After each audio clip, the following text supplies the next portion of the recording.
Professional stream.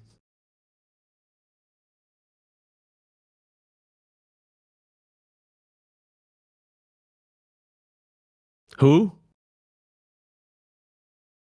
Yeah. Yeah.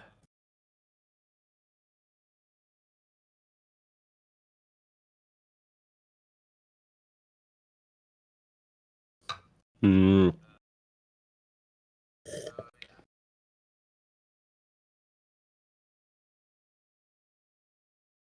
Basically, I'm taking over slowly but surely. Then I'm gonna change it to Darker IQ 9.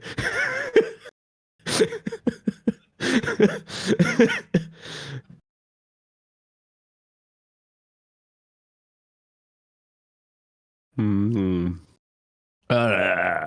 Hmm.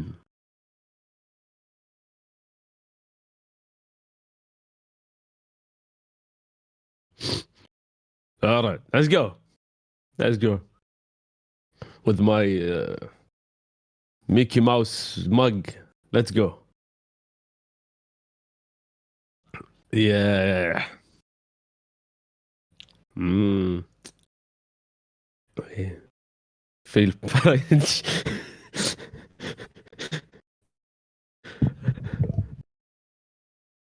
Mm. Have the menu. Mm.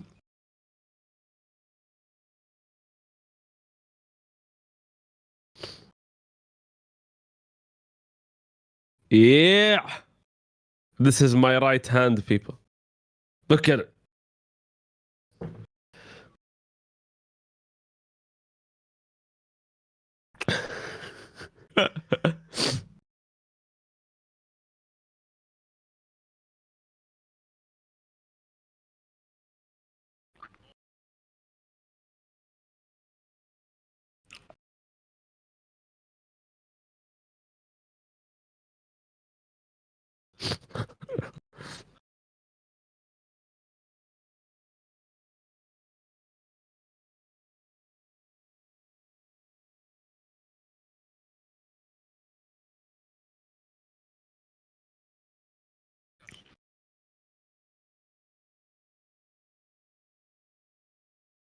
Yeah, rights have been sleeping. Like nothing. No dilemmas, no controversies, no drama. Please, give us content.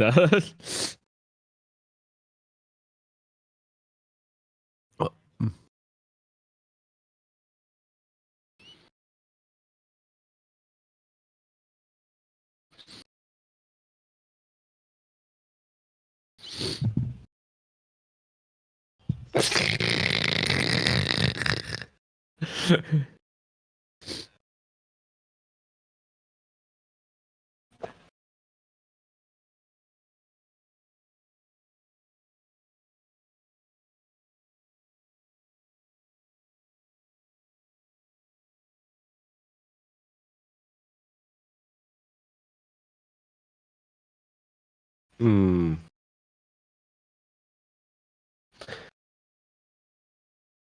Hmm. By the way, can I call myself a right or I'm not right? I'm not sure.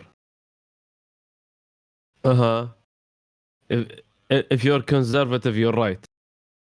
But there's an. Uh,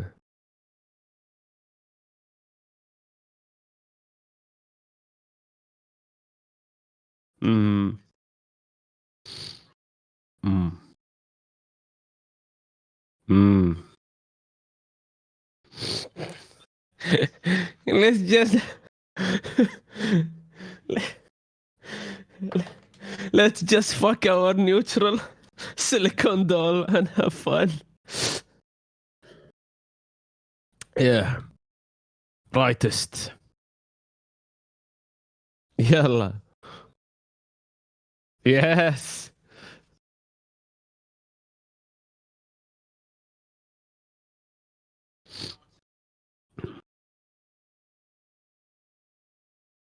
Does it have a D or a V or both or none?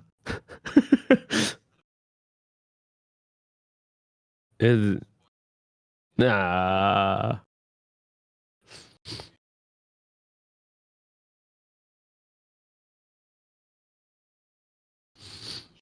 Hmm.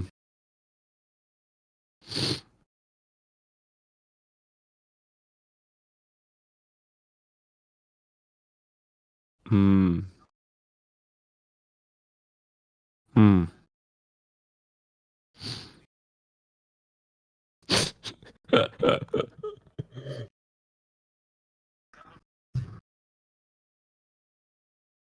Hmm.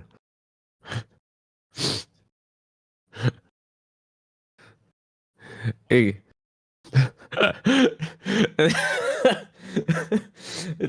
I'm imagining like my daughter coming up to me like, "What is this?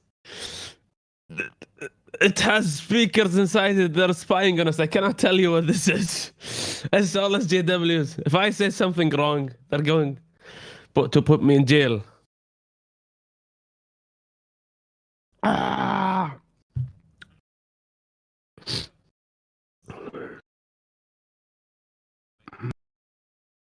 Hmm. Hmm. No. I want a gender neutral blow up door. It has both dick and vagina same time.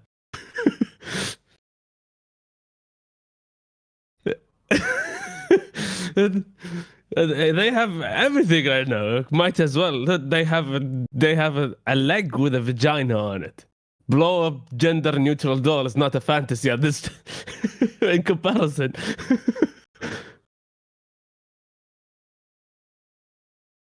Mm. Fuck is the thing? Robots.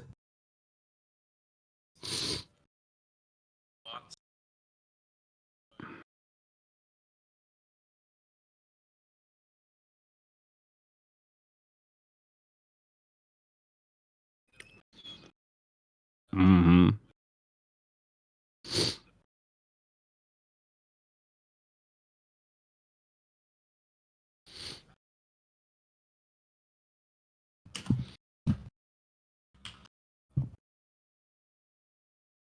Mm.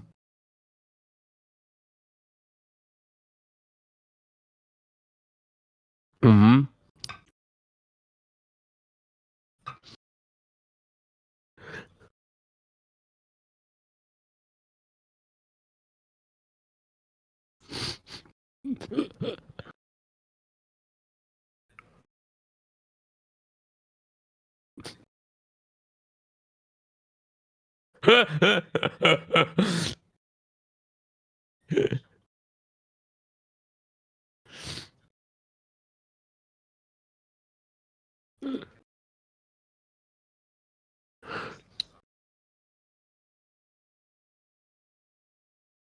هذا هو. You just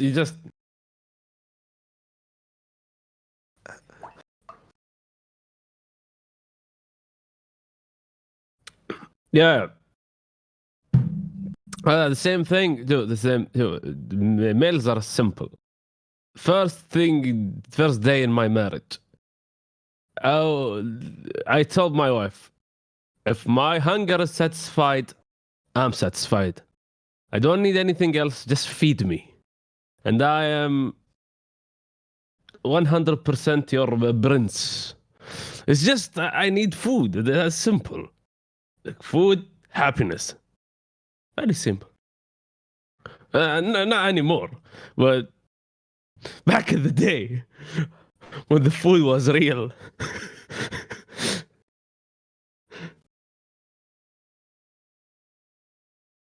Mm.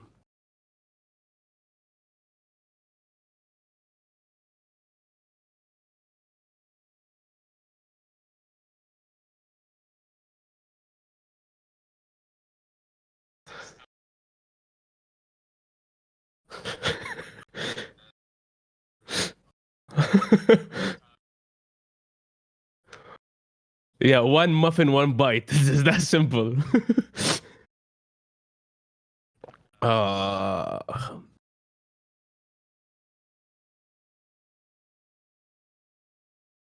unless you get the monies from the private sector. You get rich, then your wife starts to just take down all the house, and she wants new furniture because women.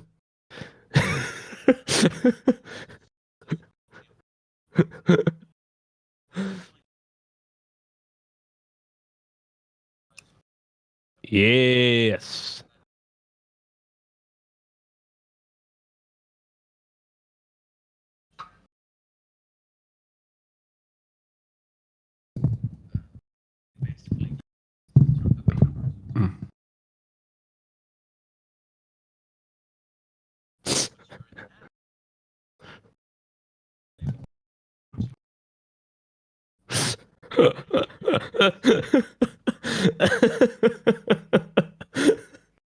ah, it hit home somewhere.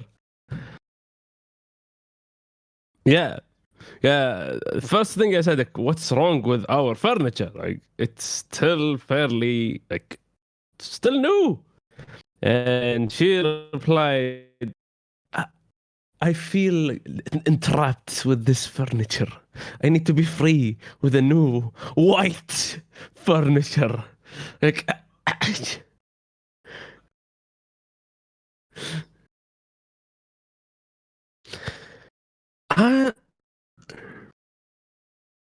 and during when the people of the new furniture came and they put the furniture inside the house, my mother just barged in because she want to see the new furniture.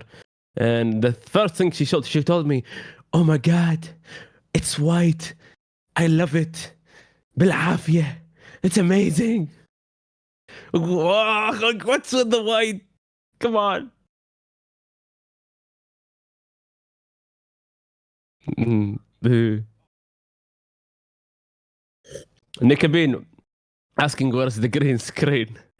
Dude, if I barely can move my chair from all the stuff. My wife made my room my studio, a storage room, basically. Look at the medicine out there and look at some shit.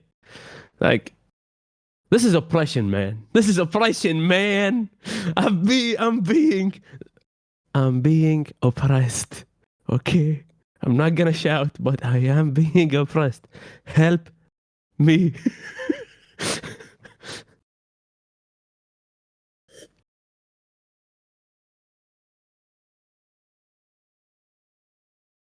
Yeah, I can hear you loud and clear. Look at OBS.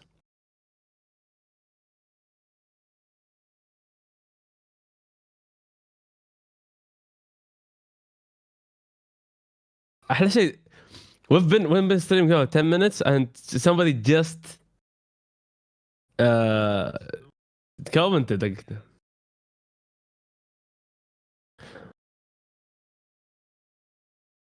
no audio.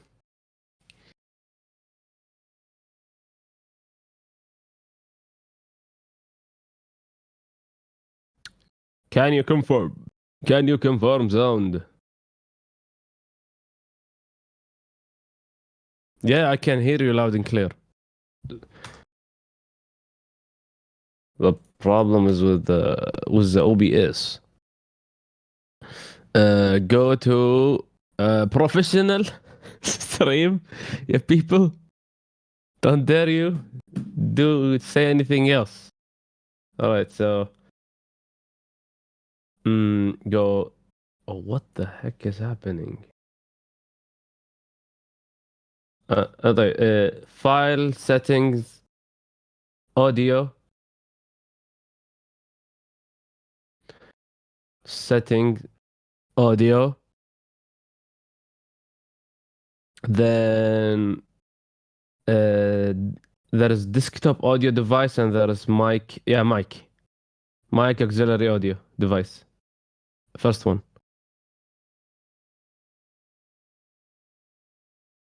Apply. It is selected. No, I just there was no Okay, selection. that's why. Can you hear us, guys? Now, I don't know. Yeah, it's showing on OBS that you can hear me now. Like, but do. Shut up! Alarms. Yes, How? I make alarms half an hour in advance. Don't judge me. Yeah, it works now. It works Perfect. now. Nice. Perfect. Then Hassan, you just said, like, we have been streaming 10 minutes and you just said that, like, mic is not working. Come on. You've been there from the start. No, no. We're blaming you for our problem. It's your fault. No, the fun. So I did intro and it didn't register. That's sad. What did we even say? We made fun of gender neutral dolls. We made fun of we said. By the way, Like, imagine my sentence if I want gender neutral blow up doll out of context. this is gonna be fun to clip later. I guess. You still can't hear him. Refresh the page. Yes, please. Come on, Jean Harlem. He's trolling us, I guess. Maybe that. Well, in any case. In any case. Let's recap what I said. The topic number one. Topic number one. People have been bitching that we became a right-wing channel, and I'm gonna rant about this mainly because we're not. It's just that the right, as I said, just didn't do anything stupid. No, it's not doing anything stupid at the moment. There is no Bible guy showing up. You gotta swear on the Bible. Like, they learned their lesson. Shut the fuck up and just hide until the elections happen, and then they do stuff. You know, they announce the abortion. No jokes, no stupidity around. They just announce it and disappear.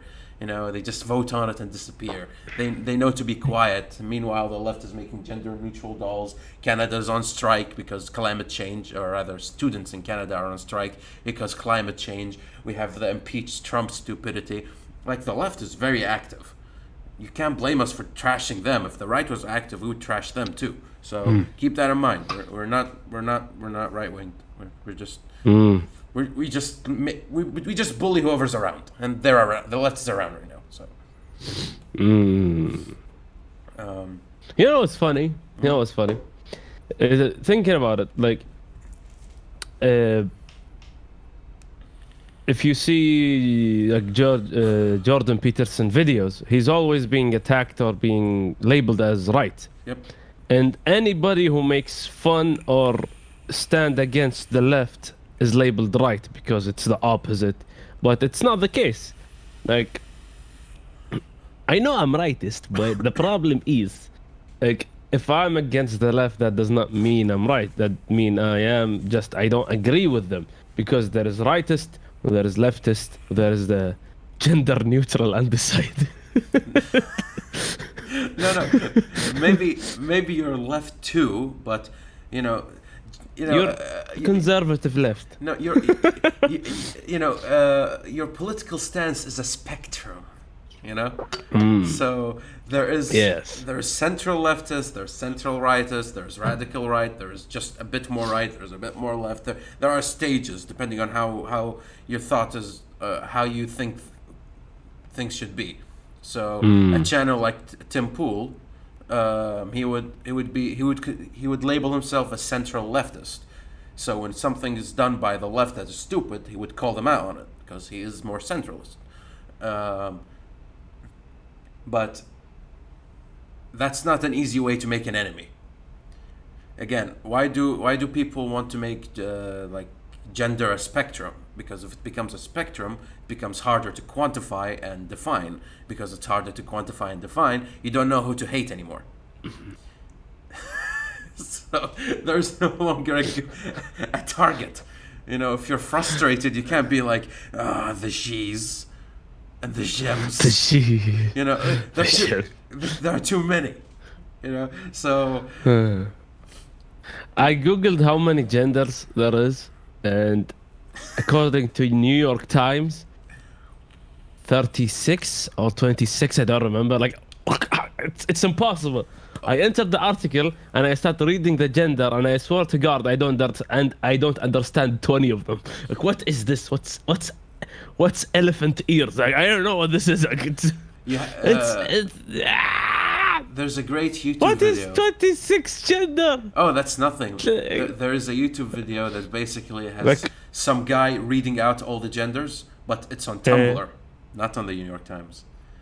Hundreds Aziz, hundreds. No, that's an of 100. Yes. Holy shit! Like, like, like.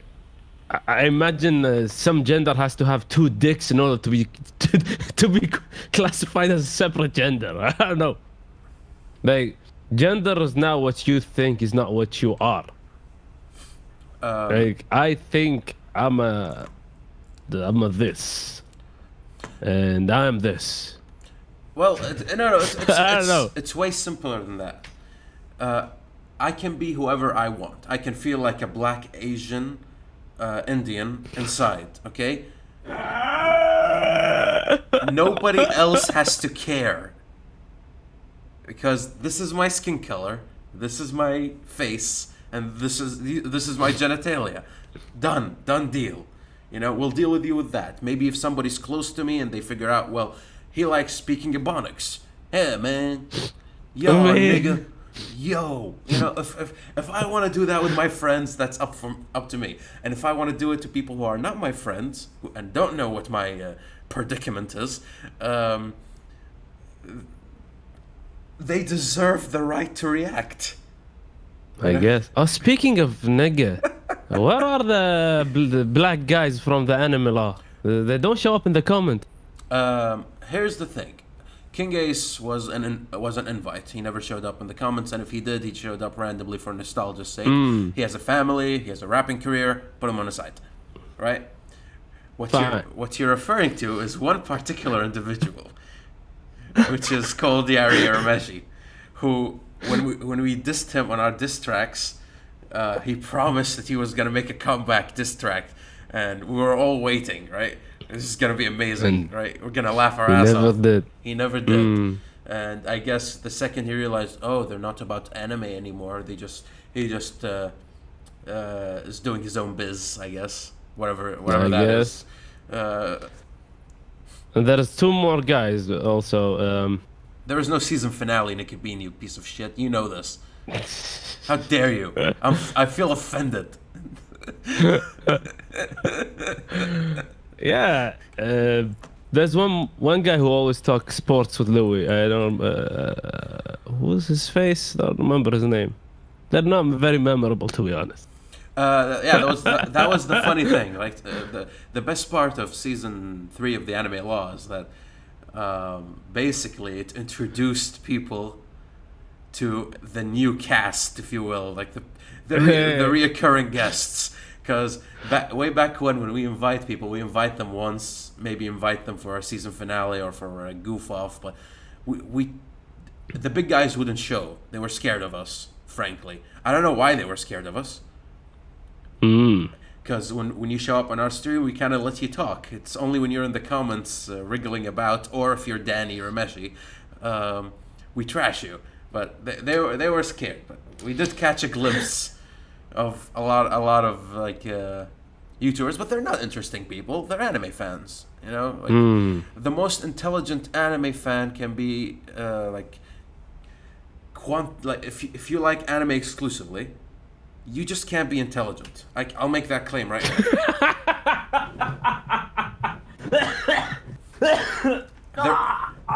There is a cap. Okay.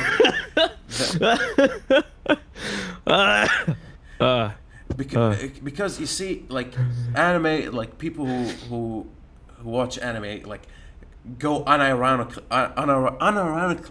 They go to a site called My Anime List or whatever, and they put the anime they've watched, their score and their opinions of it, and how much episodes they got through, and it's like a walkthrough sheet. Right?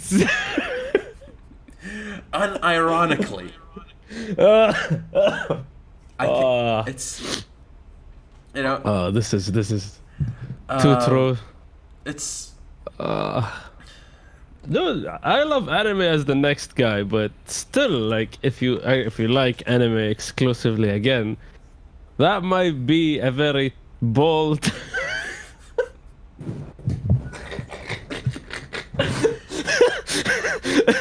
I said bold and I realized it. Statement and true. Actually, yeah. I mean, let's not go far. Look who's in the comments. Look who's. Oh, is Louis in the comments? Yes, he is. Yeah, Yes. he's Hello, very Louis. cute. I took over, you piece of shit. No, this is my show. Come to me, Louis. No, save the flirting for when Louis is around. Louis is not around. No flirting. No flirting. No flirt. Okay, okay. No, but Aziz, Alright, go ahead. I have to tell the story of that group of friends you used to hang out with. Oh no! I won't mention who. Okay, you guys know yourselves, and you guys like got really salty when we made fun of you. We didn't even make fun of you, and you got offended last time we mocked you guys, right? But we will not state who you are. You probably won't even see this because you were so angry from last time. But there was one time where I just showed up to a place called Dueling Area. Well, I wasn't going to dueling area, but the place I was going to has dueling area in it. It's a place for Yu-Gi-Oh card games. Now it expanded. Not important. We went there to get a game because usually this place is where you go to get a game real quick. Like if you want a CD or whatever, you just go there, right? So I come across these bunch, 3 people, right? I don't need to tell you who, Aziz. You know them. One is very tall with glasses and gets triggered at everything. The other is medium height with glasses and gets triggered at everything. And the other guy is shorter than the other two, is bald with glasses, and also gets triggered at everything. So you know the 3, right? And I show up to them. And I'm like, hey guys, like we hung out, so I have to make small talk before I leave, right? So I make some small talk. And first thing they do is like, can you show Aziz this? And then they show me a picture of that volleyball anime show with like the boobs and the whatever. And they were having the time of their lives looking at me being like, and they found it amazing. Like, you have to show Aziz this. He always, like, this is your life? So yeah. And ironically, like one day in the Akhur, they were playing an episode of that anime on TV. Like I was like just getting out of the pool, and I went to the living room, and I saw this, and they were having the time of their lives, laughing, like we're making fun of it by watching big ass and boobies bounce on each other, and I was like, going back, like, what is this? No. The mind fails in comprehension because look, One Punch Man was a parody, right? If it was not a parody, it would have been a stupid show. These things are not parodies, and that's the problem. Yes, these things. Speaking of One Punch Man, did you watch or listen to the thing I sent you? Bill Burr, One Punch Man. I saw it, but I failed to click it. Apologies. I'll get to it. Oh, basically, this is a good segue for this. Bill Burr watched One Punch Man. Right. All right, and he tweeted about it. Like, I'm watching this show called One Punch Man, and I'm enjoying it. Right. And the weeb army came out. And the people, wow, you watching anime, you piece of shit, man. And and the other spectrum, which are the weebs, and he makes his, his womany voice. This is the best day of my life. Bill Burr is watching anime with me. And he started talking about One Punch Man, and he actually, dude, Bill Burr, sometimes you watch a show, and you don't even realize the points or the meaning of certain scenes or villains. And Bill Burr, from the first time watching the show, he extracted so much meaning. Wait, that video, that's old. Really? Yeah, I think I watched it like 6 months ago. I remember him analyzing the One Punch Man thing. Yeah. I thought it was on the season 2 thing. No, okay. No. And then it got recommended to me, and I watched it. And the thing is, I never viewed One Punch Man as a deep anime or something. and because it's just for the shits and giggles and fun. But according to him, some scenes actually reflect society, and it's actually funny. And you see the people who are excited for him to watch anime. Bill Burr is with us. Yeah, He's in the Weeb Army Dab something. This is dumb. I do want to answer a comment I saw, which is from Hassan, I think, which is Arabs play Yu-Gi-Oh. Oh, you don't know. Oh, you don't know how big the Yu-Gi-Oh community is here. Dude, you see the two guys on screen right now? We met because of Yu-Gi-Oh. Yep. If that's not gay, I don't know what it is. Like, I still remember it. We bonded over the fact that we play the same type of deck, Monarchs. Yes. You're like, oh, you play Monarchs? I play Monarchs too. And then we, for the first time ever in that place, which is dueling area, somebody who played the game actually talked about other stuff, and we both recognized it, and so we had dinner after, and you know how it goes, And one thing's lead to another, and we go back to my house. And Yep, one drink too many, like one drink too many. too much curry, like it's just.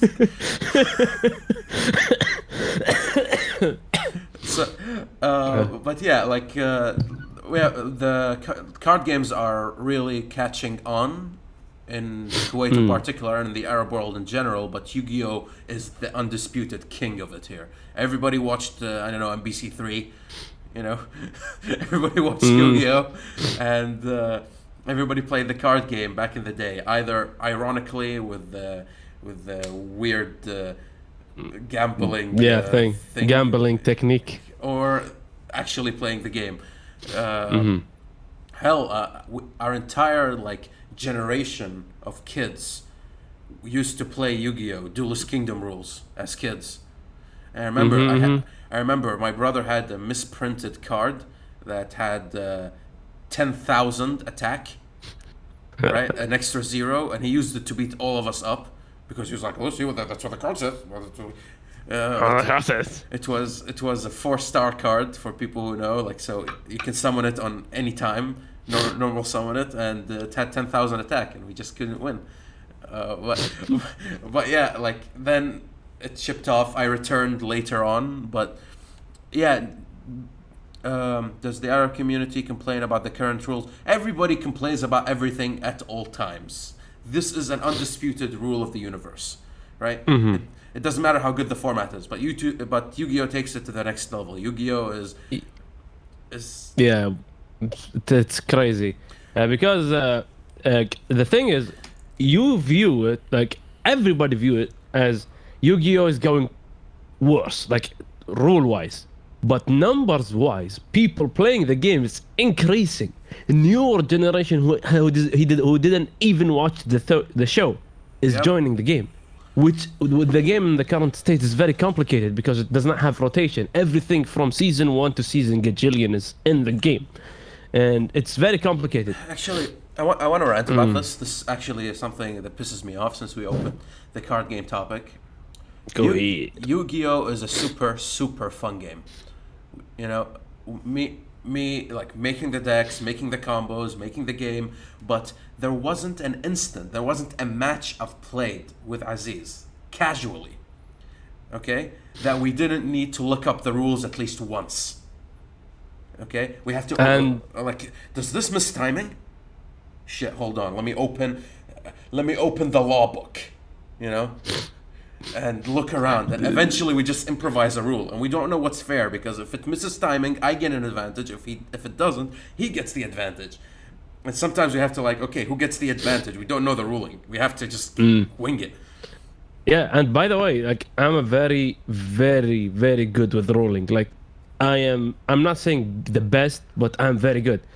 I go to tournaments all the time. I use rulings to my advantage, and still, we look up ruling every single time. The game became way too complicated because every mechanic carried over instead of rotation, which is yearly, new cards in, old cards out, which Magic the Gathering does and Pokemon does, which makes the game simpler, easier, and more fun. easier to get into. Let's say I took a break Yeah. for like 2 years for whatever reason. I went to finish my masters. I came back, right? And now I want to play again. Now there are 100 new archetypes and 100 new combos and an entire different meta game I need to enter to play. This is bullshit. I need to spend And there is a hours. Bendelium summon or something like that. Dude, I remember I got really into Yu-Gi-Oh when during the PSP era like that's when I actually learned the proper rules, and I would play it for hours, and I played Monarchs in it and I loved it, and I would play online and I would do relatively well.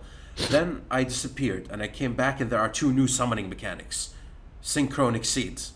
Synchronic Seeds, two summoning mechanics, so many rules. I made the same Monarch deck I made years ago with a few improvements, and I just showed up to a tournament like a pedestrian, I want to try my deck, right? And stuff is happening on the board that I do not comprehend.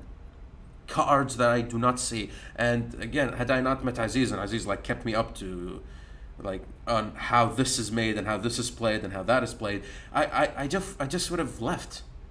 I wouldn't have stayed as long as I did. And eventually we just stopped playing meta. We just started making janky decks and playing with each other because it's not fun anymore to go to tournaments. There is no money on the tournaments and people cheat. I don't know how much scum you can be. You cheat on cam. People see it, right? You cheat in front of everybody. You cheat in rules. You cheat using super advanced magician level sleight of hand, and to get a mat in the end, to get a mat. It's fuck this. I don't know why people play Yu-Gi-Oh. I don't know why it's growing. Magic, I get it. There's real money involved. When you open... Even Pokemon, there is real money. There's like $20,000 per regional or international. No, Aziz, you have to understand. Magic, if you open a box, you've just made money, depending on the box. In Pokemon, they milk you because they're Japanese, right? They milk you for money, but at least there's a prize. If you actually work at it and become good at the game and reach the top brackets, you can make $200, $300 if you just become top 32. And if you're top 10, you make thousands. Yes. Right? So there is a real monetary incentive to actually invest in the game. In Yu-Gi-Oh, there's nothing. There's nothing but the love, right? And that's the claim, right? We want Yu-Gi-Oh to be for the love. Yeah. Well, everybody's cheating. What's the point? Everybody's cheating. There's a no. You can't be smelly anymore as a rule. What the fuck? What's wrong with you people? What the hell is with the community? Why can't you guys take a shower? Why does it have to be a rule? Yeah, it's in the new ruling. If you smell, you DQ. You get disqualified. It's written in the tournament ruling. If you smell, you are out. As simple as this. I don't have any strong opinion for synchros and exceeds. It's just I'm making an example, Hassan, that I basically entered the game, and I came back, and there were two new mechanics I have to learn. And with all the old cards, I stopped somewhere in when Cyber Dragons were the top meta, and now I come in and Cyber Dragons are not even relevant. In fact, Blue Eyes is, and I don't know why. Why is Blue Eyes back? I don't know, right? And you have to understand, every new box brings 6, 7 new archetypes, if not more, and 300 new cards. And that happens every 3 months. I left the game for years, and I come back, and there are 2,000 new cards. How many? Are they 10,000 now? Cards? Yeah, around 9 to 10, yes. 10,000 cards with all the rulings, mechanics, timings. New rules are introduced. Now they changed the timing. I remember it was a big deal. You can't miss timing anymore, and the entire game changed. New cards. I think they changed it back. They changed it back, huh? All right. And I'm a pedestrian, right? I'm not a hardcore player. I just want to play. I like card games. I like playing board games and card games, video games. If it's a game, I'll play it, right? I just want to enjoy the bloody thing. No, I have to look up the rules every single second because, oh, did they change the mistiming rule? Oh, wait, I want to play a legacy format. Can I still draw 6 cards? You know, like, why? Why? Just purge it. But it's a shame. Yu-Gi-Oh! It's a simple rotation. As simple as this word. Just one word, solution. Rotation. Every year cards change. That's it. Simple as this. Like, a lot of people will get angry. A lot of your favorite decks will get out. But still, introduce youth rotation. Make expanded tournaments. Yu-Gi-Oh! Has only one format tournaments, which is standard, which is wrong. People are pushing for traditional, and nobody's... Even sometimes they do traditional tournaments, like site event. People don't show up for it because traditional is dumb. Somebody's gonna make an FTK zero traditional. Every band card is at 1. Yeah. And it's gonna be dumb. It's a ridiculous. So just it's ridiculous. yeah. It's just make a rotation, and make old format viable as a tournament by itself. It's simple. It's simple how to. Power creep is killing the game, and they try to fix it. They tried to fix it with the link format, which is limiting the extra deck summoning, because it used to be like Yu-Gi-Oh! Is a very unique card game, because I've played other card games and most of them follow the same pattern, which is you use resources to be able to do things. So lands for Magic the Gathering, you tap the lands to do stuff. Energy in Pokemon, you use energies to do stuff. But then you go to Yu-Gi-Oh! And there's none of that. Yu-Gi-Oh! Is just no resources. Yeah, just agreed upon rules and limits, and then you have to cheat them. Which is why I always compare actually learning Yu-Gi-Oh! To actually learning law, because it's literally 2 lawyers debating which better argument they're making to win the game, and it just has cute and cool looking monsters depending on your interpretation. Also, I have to complain about Yu-Gi-Oh! Enough with the dragon fetish. For the love of God, there are other mythologies you can draw inspiration from. All right? Yeah. Every single time there's a dragon, I'm like, what about fairies? What about lizards? You know, dinos used to be a thing. Where are they? By the way, there, but in one box there is like 20 archetypes, and dragons just takes the whole cake, and the other archetypes just swept under the rug. But there are some good designs. Like, I remember, like, one of the best designs so far was the DDD. Basically. Hold on, real quick. John Harlem, Louis couldn't make it. Family emergency. We're here filling in. I know we're getting too nerdy because that's what me and Aziz are, but I swear we're going to move on to better topics later on. You can. But just look at the active comment section, John Harlem. You can't blame me. People are talking. What can I do? Exactly.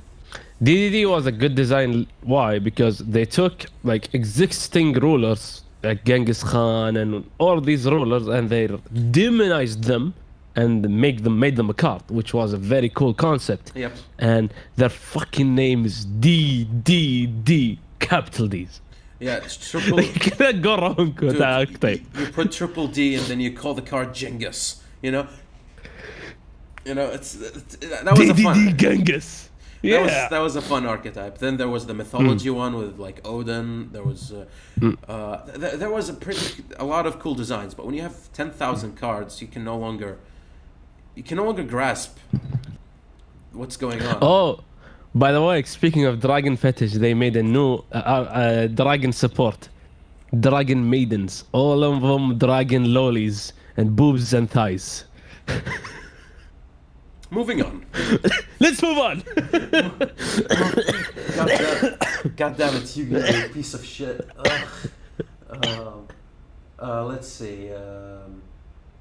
Yeah, I want to cover this, which is I've looked up a few videos, and as a person who actually has a YouTube channel and making YouTube videos and streaming and all that, I noticed something which is, and Aziz, you can relate to this, which is, uh, I'm so happy that I have a job outside this bloody thing, because working on YouTube and in the internet in general is horrifying, horrifying. It's a changing platform. No, no. It's not stable. No. It's not changing. It's not that. That's being nice. People, there are no holidays. Nobody's thankful, and everybody's angry. All right, and it's horrible. It's bad. It's horrible. It's like people broke. I looked at. I started. That's my new guilty pleasure. I look up videos of people quitting YouTube, and I just look at their eyes. The lines in their face, the disaster, right? And they're like, I can't do this anymore. Of course you can't. Look at us. We need everything, and we want nothing back. You add a little bit of advertising, everybody gets angry. You do anything. Remember YouTube Red? YouTube Red was supposed to be a step in the right direction. We increase the production cost, and anybody who pays for the subscription can view everything. The same way for Netflix, right? Yes. People got fucking angry, and that project got stomped out of the dirt. And I'm like, why? I mean, maybe it could be improved. Maybe we can, as a community, agree on a better way of presenting it. No. People just shut it, killed it, right? And I can see myself as a creator who wanted to try being more professional and working on a professional project with an actual team and staff and having an editor worry about it while still making the content. You don't have to view it, right? People got insane, right? And I'm like, I don't want to work on the internet. Look at these, popular servers with chat and moderators. Twitch, Twitch has moderators too. Who get rarely do they get paid, right? They just work out of the goodness of their heart, and there is no breaks. It's thankless. You work hours and hours. And I look at my job, and I'm like, you can have 1 million off days. You can be late. You show up only half of the day, and the other half you can do whatever you want. There's so much freedom involved, and I get paid way more. Why the hell would I ever choose YouTube as a job? It's ridiculous. It is an impossible task. People who do it for 10 years now and actually survive and make money off it, hats off, because it's not worth the stress. It's not worth the stupidity. It's not worth the change in algorithm that you have to depend on. It's ridiculous. Holy fuck, people. Yeah, I have 2 points to say on this. The first one is me as a content creator, very subtle on content creator. A lot of people criticizing me for jumping game. A lot of people criticizing me for not putting the editing effort to my videos. A lot of people criticizing me for not trying to share my content as much as possible. And at the end I said, this is not my job. I'm doing YouTube as a hobby. I really enjoy it, and I want to play different games. I know I started as a Pokemon channel, and if I want to grow, I have to keep the grinding on this aspect. But I don't want to. I want to have fun. I want to play this game, for example. I turn up at the stream, I have fun, and at this point in time, I have a lot of good religiously followers that show up in every single stream. Slaves. And we have the time of slaves who show up every single stream, and we have fun, we talk, and it's a lot of fun to do. And being a slave for the algorithm is just not good for. Just don't make YouTube as a job, make it as a hobby. If it gets you money, for example, if I reach a point a couple of thousand subs and I get money from YouTube, the money I will use it to buy games, and that's it. It's gonna buy me games. It helps you. It's just a side thing that I do. And people, stick to your day. Do YouTube as a hobby.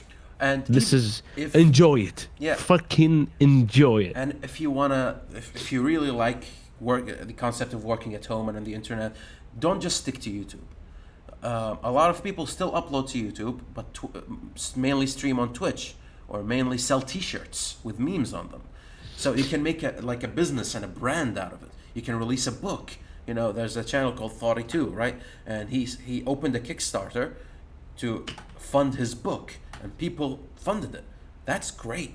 You know, becoming a professional like that and making videos and doing what you like the way you like it, and then occasionally making money on the side. That's great. Taking hours off. There's that engineer channel, Lecture Boom, who works half-time now, or works part-time, and he mainly uses YouTube and Patreon to sustain himself. He did not kill his safety line. He can jump back and become full-time anytime. But his own company was like, how about we make you half-time because we really like your videos? Imagine that, your own company, you know? A bunch of nerds, you know, electrical engineers, like, yeah, we really like your videos. How about you blow yourself up some more on the videos, and we'll pay you halftime. No worries, you can come back anytime. It's brilliant, right? I get the attraction. You get to do what you like, but people playing video games online and people jumping in is not something you like. This is just a social thing you do, right? It's not. It doesn't have to be your main thing. Because guess what? It stops being fun after the 50th time. Exactly. Yeah, one of the things made me stop grinding Pokemon and everything is I started to hate the game. It became a chore, and I really love the game, and I don't want to hate it. So, all right, let's take a step back. I stopped for a couple of weeks. What I'm gonna do? Okay, I'm enjoying live streams. I'm gonna stream more. But streaming will kill your channel if you upload videos and stream. I don't care. Too fucking bad. I just wanna have.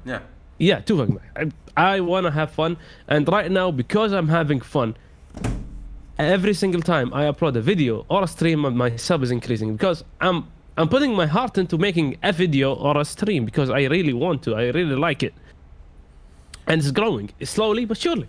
The second point I want to talk about, it's the instability of the internet. Twitch. You cannot just not talk about Twitch. Yep. I saw a video just before you video called me. I saw that video. 2 Twitch streamer got a 1-day ban. But 1 day is huge. 1 day you know how much money you make in 1 day as a Twitch streamer. $400 to $1,000 depending. Yeah. And they got a 1-day ban because in 2018, I swear to God, this ban was like a couple of days ago.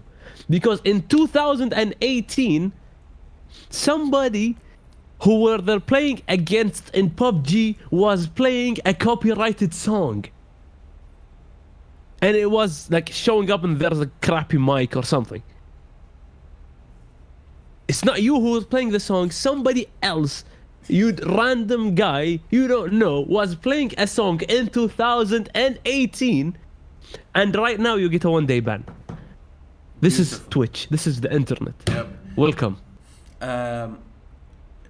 Just, guys, don't, okay?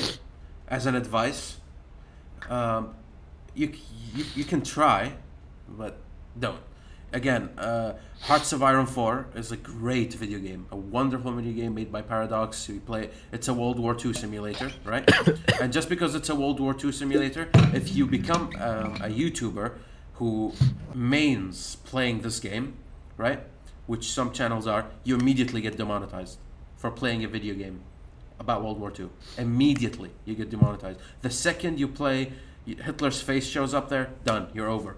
No more, you can no longer make money from that game. And because of that, if you look at the Hearts of Iron community on YouTube, it's not much.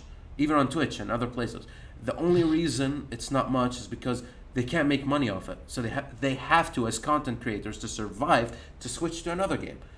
Somebody like me would be like, how about I keep my day job, right? And I'll play it less with people, but I can choose to play what I like.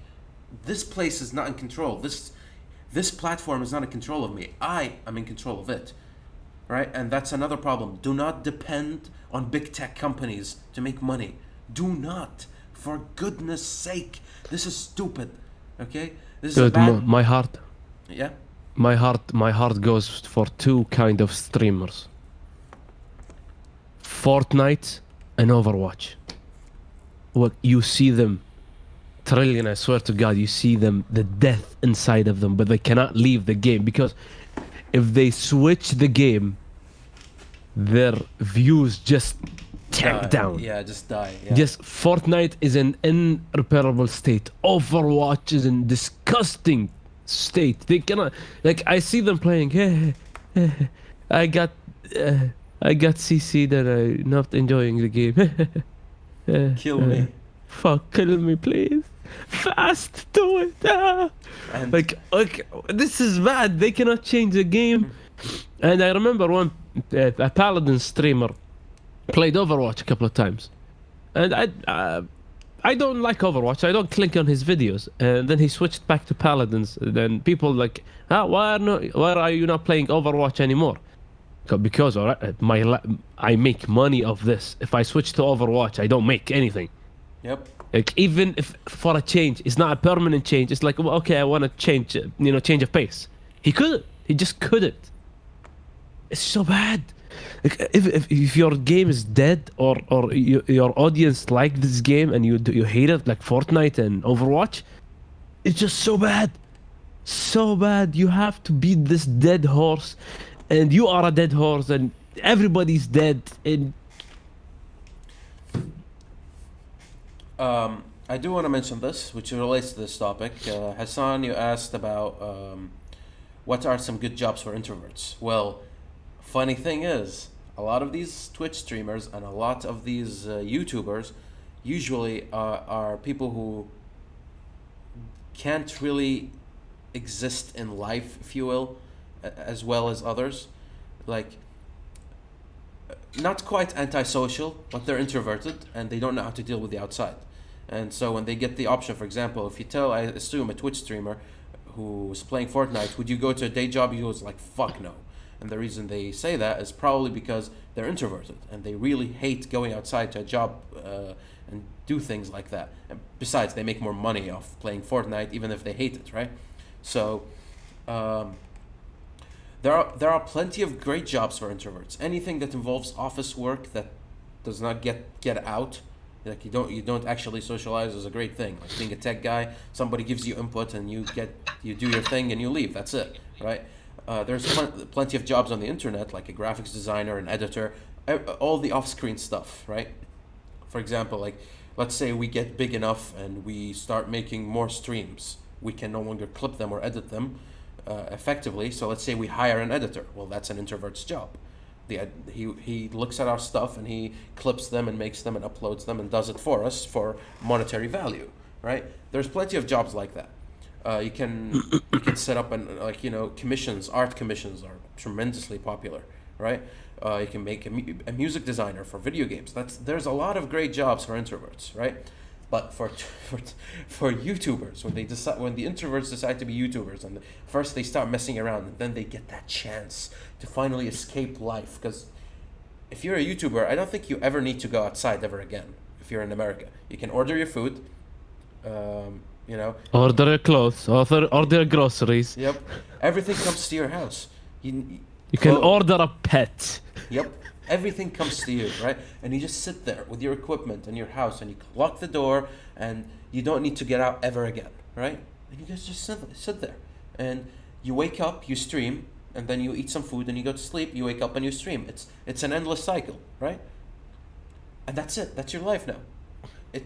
And this is bad, right? Not having the ability to socialize is bad. Like, that's why when I chose to live stream, I chose my format to be a social format, people talking, because personally, I'm antisocial. You know me, Aziz. I don't like going out talking to people. I despise small talk. I despise going to weddings and social events. Going to work, and people actually trying to chat me up, they find huge difficulty because I just can you fuck off? That's my vibe, right? Every time. Yet I'm extremely social. I like talking. It's just that I like talking to who I like to talk to. People, I like to choose my company, right? And a lot of times, on YouTube, you don't get that choice. You don't get that freedom, which is why I choose to go to my day job, despite that I dislike the drive, I dislike the sitting there, and I dislike the drive back. Money talks, and I'd rather have power in this YouTube than be a slave of the system. And that's an important part. Most people can't leave YouTube if they don't like it anymore. They can't switch to DLive or BitChute if they choose to, because they depend on this platform. And dependency is always bad, because the second you depend on a paycheck and only a single way level of what do you call it? Income. Of income, right? A single way of income. If that gets cut, you're fucked. Well, guess what? I don't depend on a single form of income. I'm gonna expand because I never want to be screwed over. If I screwed over, I just leave. I don't care. If YouTube starts getting too bad, right? Susan starts fucking more shit up, and she's tempting us. Oh, she's tempting us, right? I can just bail. I'm done. Yeah, change. You know, like Ninja. Go to Mixer right away, right? Go to DLive, go to wherever. You know, I'll take my business where people serve me best. You know, you are supposed to serve me. I don't serve you, YouTube. This is important. This is so fucking important. And people forget it. This is not a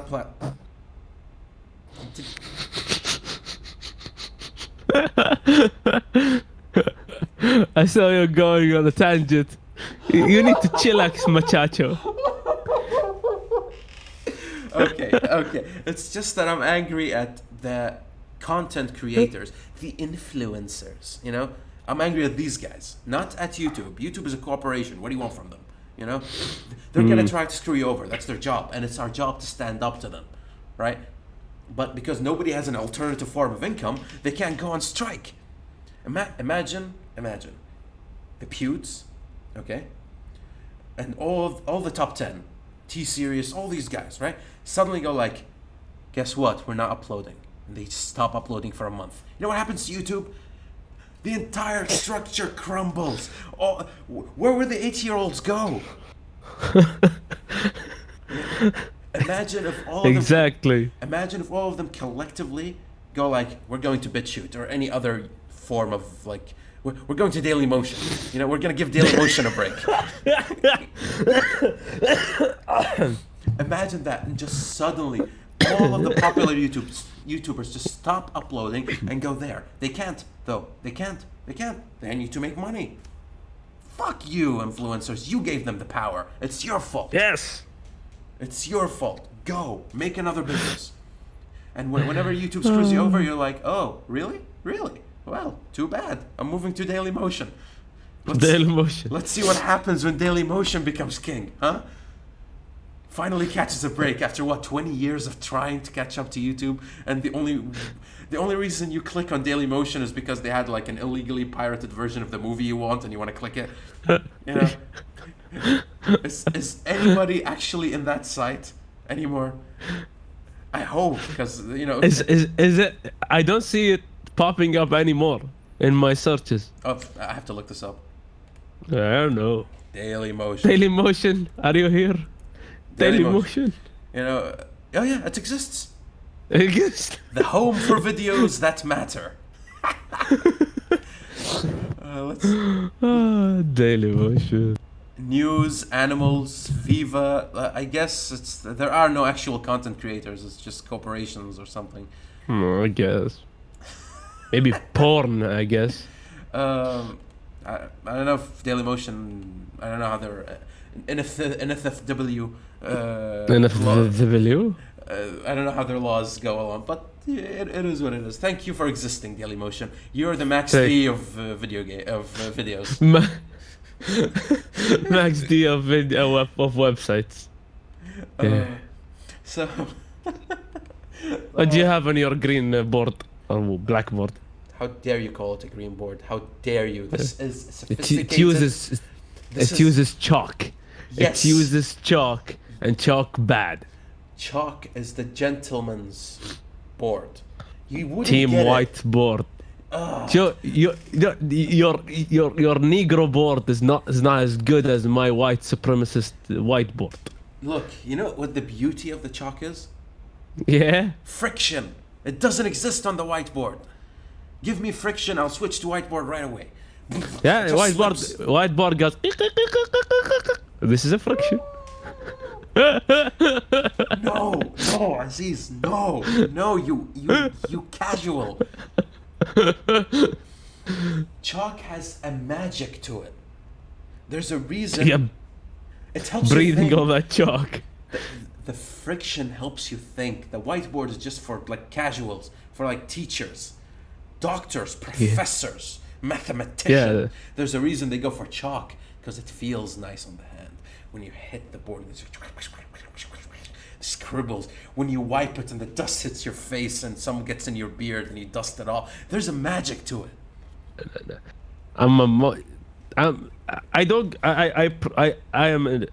Humans evolve, right? We go forward, not backward. Oh, so There is a reason that universities put chalk, because it's fucking cheap. That's why. Like, Well- it's the cheap, backward, anti-Darwin option. All right. So, according to your proposal, Mr. Louis,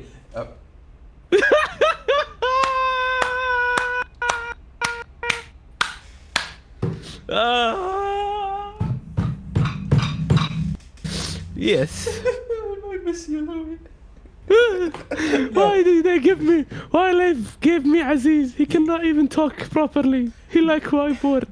No. Listen, Mr. Aziz, sir. So what you're arguing is that eventually, like, board tablets are going to be a thing. You know, these huge tablets that you write on, which Yeah. are disgusting, repulsive. Do you know why? Ah, Because Louis you can- says I'm flattered.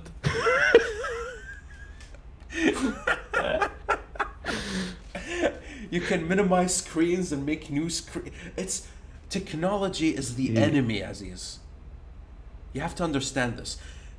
Dude, if robot wife is a thing, I'm gonna buy me one. I'm gonna divorce my wife.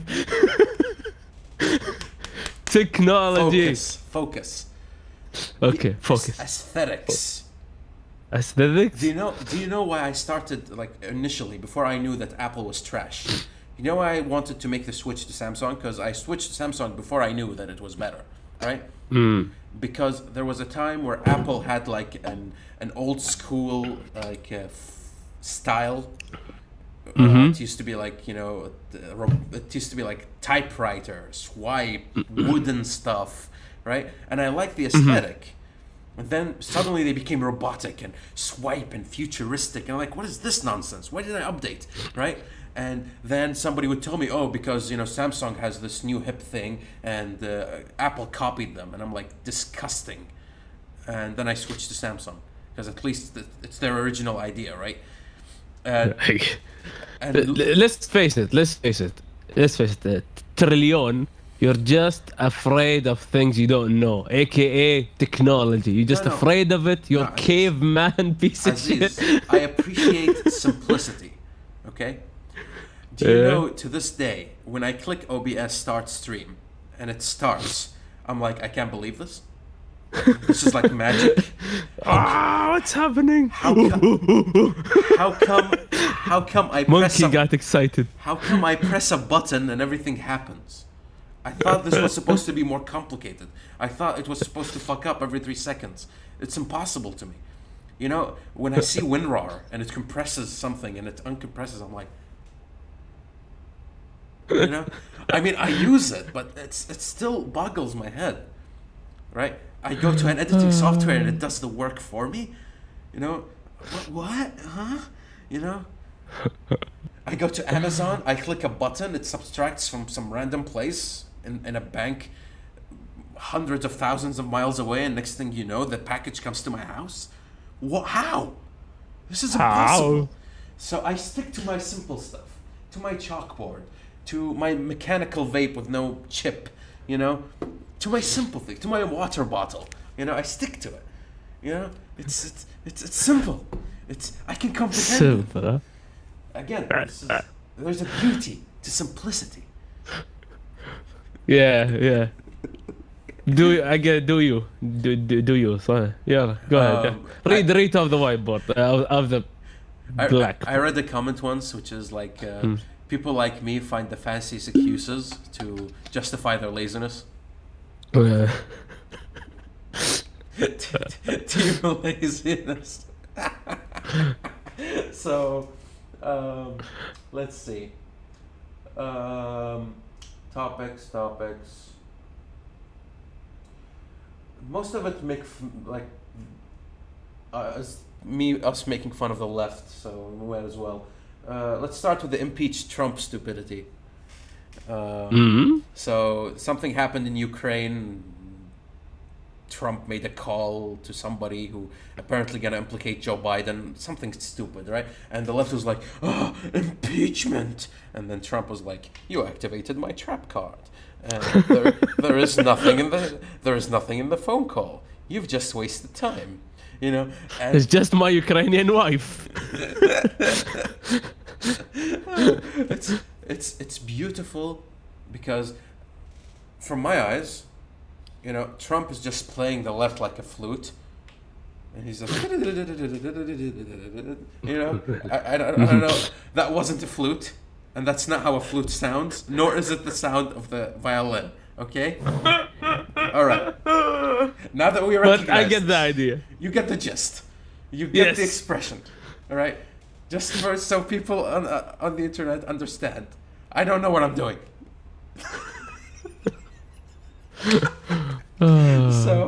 So Trump plays them like a flute, right? And what's their reaction? They get more angry. Let me give you some pedestrian advice. Shut the fuck up. Shut the fuck up. It's simple. It's basic. It's part of us, you know? Silence. It's a virtue. Shut the fuck up. Just let this happen. You know? Whatever happens, let it happen. You don't have to win every time. Okay? It's fine. You guys are like, you need to sit down somewhere, you know, drink some tea, relax on a beach, get together in a meeting room, and just know how to proceed. What you're doing right now, this is not working. This is bad. This is horrible. You know, I get reminded of, I don't know if you guys are familiar with the Cuban Missile Crisis, but basically it was when the world was gonna end if one bad choice was made, right? And even when these stakes are that high between the Soviets and the United States, the meeting room is described as being talked to like a business conference. How many people are gonna die? 60 million if we start the war. Well, we can't do that. So how about we try something else? What can we blockade instead? Even at the highest levels, when the highest stakes are involved, and people haven't slept in like 20 hours, right? People still find a way to discuss calmly and reach a conclusion, and lo and behold, we survived. All right, learn something from the past for once. You know, it's fine. Yeah, dude. A lot of the problem with the left is just they're fueled by desires. They're fueled by emotion. They don't think. I never like the reason the liberal movement died in Kuwait because one guy died with it, which was the Ahmed al-Rubai, which was the only rational liberal in Kuwait who led the liberal movement. And when he passed away, may he rest in peace, the liberal movement just went to its old habits, desires, emotions. We want alcohol in Kuwait. We want to fuck every woman in the street. We want to walk bare naked. Woman, I want my hair flowing. I don't want hijab anymore. And it's just they're not focusing. Things that don't matter. Yeah. Yes, Ahmed al-Rubai was a liberal who wanted what liberalism apparently want, which is work ethic. I work perfectly. I work to satisfy my home country. I work for it. And it's a principle of work and pragmatism, I think. And you have to judge me on my work, not on other things I do. But liberals focus on the other things they want to do, and that's why they fail. That's why like Trump can just shift their focus anywhere he wants. Because all right, I'm having problems here. I don't want them focusing here. Yeah. Let's make phone call to my Ukrainian wife and just play with them. It's just, yeah, they're easy to manipulate. It's very simple, and I've said this before to a lot of people, and some people think I'm bigoted and racist and sexist because of it, and all of that is true. Yes, I'm all of that. Which is the idea that the reason all of the leftist movements don't work because they're not built upon reason. They're not built upon like logic. And I don't want to go Ben Shapiro, facts don't care about your feelings, but all that. I just want to point out that passion is a very important factor in anything, right? If you want to get anywhere keeps in life, you moving. Yep, but every structure needs a baseline. You can think of passion as the thing that makes you build, but the thing you're building needs to have proper structure under proper rules of. It needs to obey physics. It needs to obey the rules of the world around it, right? The left seem to want to change the physics. That's how it seems like. Change the science. Gender neutral dolls. Yep, Change the physics. make gender neutral dolls. And they're kind of adopting a mentality which is there's an Arabic proverb that I enjoy very much, which is in Arabic تكرار يعلم الحمار, which is repetition teaches the donkey. Basically, right?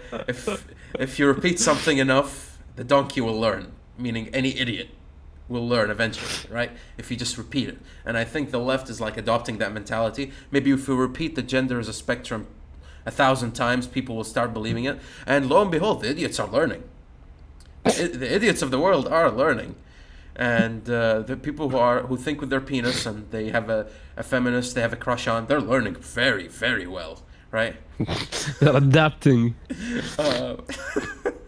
Yeah, because males at the end of the day, again, we circle back. We are simple beings.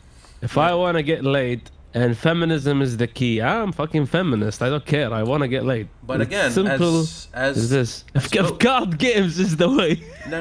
No, Aziz. No, Aziz. No?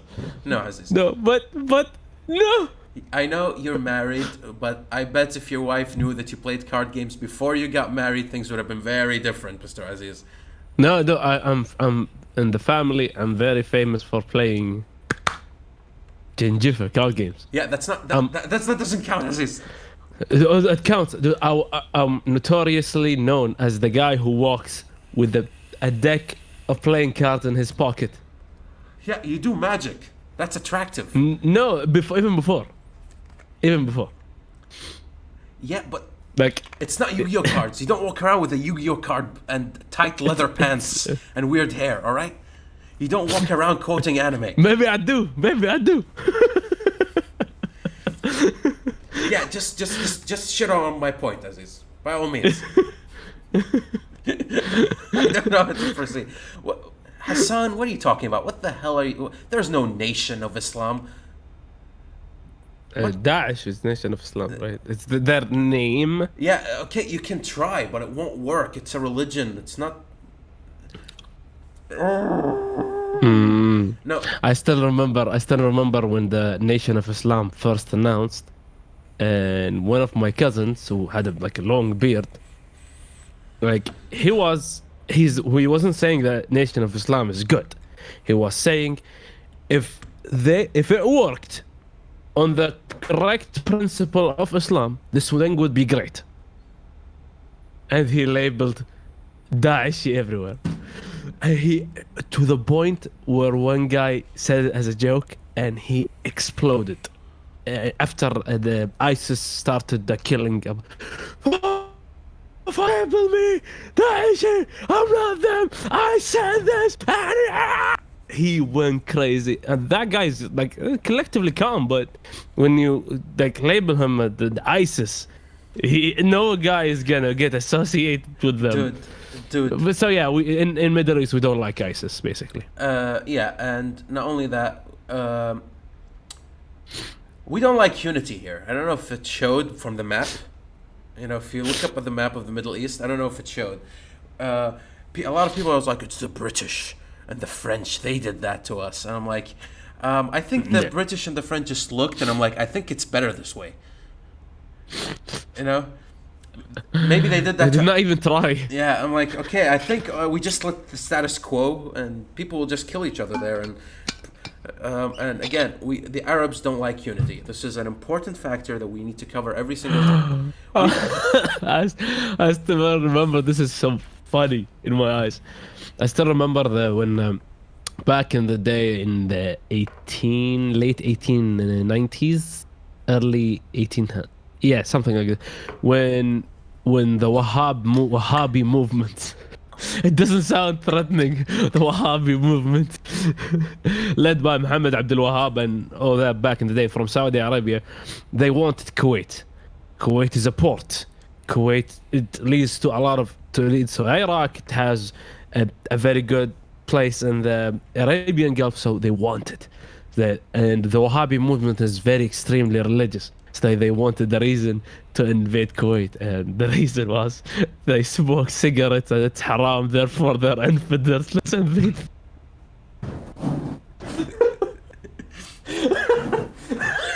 I swear to God, that was the reason. Anything, I mean, anything to get you to I get, oh shit, that reason, like, they smoke cigarettes, it's haram, let's invade them. Aziz, they show their ankles. Infidels. Infidels. No, it's beautiful. You remind me of that class. In my last course, I took history of Kuwait, right? And we had an instructor, female, right, who was pro the Wahhabi movement. So pro, it's alarming, right? And I remember female and pro Wahhabi, they don't mix with each other. Dude, she's one of those like old school females. She's like, you know, the woman should be under the husband, and she should wear a hijab, and anything, you know, like if a guy wears jeans, he's you know, that's gay. Yeah, he's gay. she's that, you know, she's that mentality, right? And the entire class, of course, I'm an engineering student, right? So at the time, and so I've never really communicated with the arts department, you know, the humanities department. So when I went to the history in the humanities, and I was surrounded by people who are not engineers, I realized I thought the engineers were dumb, and I just got exposed to like the weirdest statements. Like one guy, like, she was talking about like the British colonization, basically colonization effort, and the East India Trading Company, which Kuwait was under, right?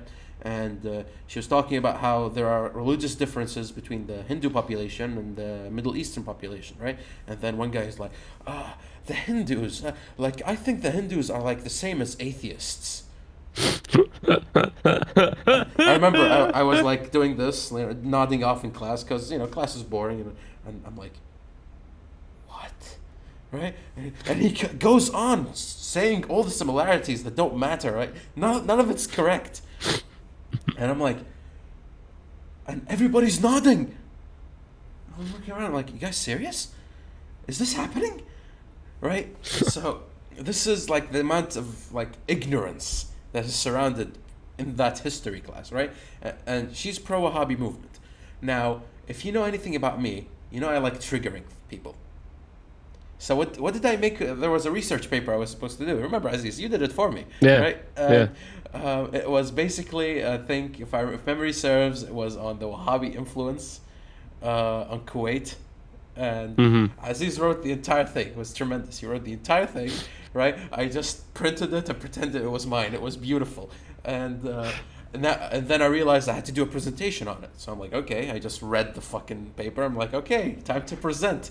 And I'm like, the Wahhabi movement. And I remember she asked the question. She got really excited, right, about the Wahhabi movement. And me talking about the Wahhabi movement. And she was like, why did you choose this topic? And I'm like, I was researching the Protestant Reformation in Europe, and I wondered if there was a correlation between the Wahhabi movement and the Protestant Reformation. Like, both of them are reforms, and both of them caused great death and destruction around them. I wanted to see if there was any correlation between how this progressed and led them to this, and led them to the Enlightenment, while this led us to whatever we're at right now. Oh, triggered. I was so disappointed that she didn't get it. She was like, "Oh, interesting, very interesting. Proceed." You basically said Wahhabis are Christians. I basically said that the Protestant Reformation led to the Enlightenment, and the Wahhabi movement led to the fucking repression that Saudi Arabia is in right now. And it flied by everyone. Nobody noticed. Right? And I'm like, okay, if I don't know what to do anymore. I give up. You know, I spent hours, fantasizing about the reaction. And I got nothing. Nothing. And then she was like, "What do you think? Do you think the Wahhabi movement caused a positive influence?" And I'm like, "I refuse to answer that." She was like, "Why?" Because I'm not an expert on the topic. I don't want to put amateur opinion on the table. Mm-hmm. And she took a grade off for that one. But I'm not gonna go like, no, yeah, it's bad blatantly and have the entire mob fucking rise up against me. That's not a thing. So I chose the passive aggressive route. Mm-hmm. Whatever you think. Whatever you think. Yeah. I'm not an expert. You're the expert. What do you think? It was beautiful. So yeah, that was the point on unified Islam. No. And the chat is going all about free Palestinian Jews. All because of Miguel Cruz. Mr. Miguel Machachos. Yeah. Funny thing about Palestine is, to me, I was always an advocate of, okay, if we're fighting a losing battle, the general way to approach it, in my opinion, is to retreat and regroup. That's not what Palestine is doing. All right, so that's all I'm gonna say about that. Right, we lost. We need to regroup. Exactly. We need. Personally, what I would do as a Palestinian population, I would do what the Jews did. They left, and they waited 2,000 years, and then they took over. And they came back. Dude, they do you know what's the problem with Palestine? Is the one thing. Jews all over the world, they're unified. Arabs are not.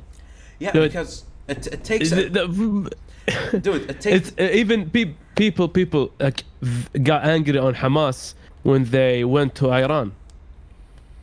And one of Hamas leaders went into a TV interview, one of these, Arabian, these Emirates, Saudi channels, right? And the interviewer accused him of collaboration with Iran and against Arabs and whatnot. And the Hamas leader simply did this to him. Right. Give me money and weapons and I will leave Iran right now. And that guy just let's go on some ads. Yep. Because Arabs are not helping. Arabs are being against, especially Saudis, especially Emirates. Emirates and Saudi right now approved of Israel as a country and as a state and whatnot. But Kuwait didn't. We have a very good leader, a smart one at least. Yeah, and God help us when he goes when he gets to the bucket. We're fucked. The next guy does not seem too bright. He looks like he looks like Prince Salman level. Like it's no. Despite my like a lot of things I don't like, like a lot of things our current leader did I don't like, but majority he maneuvered around all of the controversies that happened like brilliantly. Yeah, no Arab Spring here. Not even close. Not even close. Like, yeah, dude. We didn't even think Arabs, of it. Yeah. Dude, Arabs are never unified. I will never be unified. And Arabs are piece of crap people. They just selfish. They want money. They want, and Palestine will never be freed if Arabs think this way. That's it. Change the mentality, or otherwise we're fucked. As simple as this. And we have to understand, and I've preached this for years, right? We have to reform, and by that I mean we can't westernize. You know, Japan westernized. Look what happened to it. You know. Yeah, anime. Right. That's what happened to it. And a lot of people consider like Japan as a like they managed to save their culture at least. If we westernize, our culture is dead. Not that we have much of it, but we need to grow it. We need to. A lot of people are like, we have to get back the Arab identity. I'm like, no, we have to make the Arab identity. You piece of shit. There isn't one. There isn't one, right? What Arab identity? Exactly. And again, they said it in the comments. We hate, like, Arabs hate each other on a house level, on a village level. This village hates that village. Why? Because that village has a taller hill. You know, we're that petty, right? And we need to go past this. You know, we're stuck in the 1800s. We didn't have time. Like, we modernized too quickly, right? And that's fine. But we need to catch up. Intellectually, we need to catch up. Culturally, we need to catch up. We need to catch up. That should be our focus. Our current education system, not helping. Our current work ethic, not helping. Our current mentality towards our fellow Arabs, not helping. I can keep going, right? Everybody's just sitting there. You know what I love? Like the soccer moms of our old generation, when they go like, "We need another Salah ad-Din." I'm like, what the fuck is wrong with you? What? And of course, there's always the mentality. We need to actually send people to help out. Not my son though. My son stays. Everybody, you guys go. You guys go ahead. Thank you for your bravery. My son stays. You know, it's ridiculous. It's ridiculous that there's no negotiation happening between people, and the negotiation becomes a game where people try to one up each other, right? You know what's his name? The Egyptian leader who tried Sisi? to. No, not Sisi. The old one, Jamal Abdel Nasser, was it? The one who basically tried to unify the Arabs at some point. Yeah, Jamal Abdel Nasser. Yeah. And he didn't. Yeah, he allegedly, right? And there was big talks. You know, we'll unify as one nation.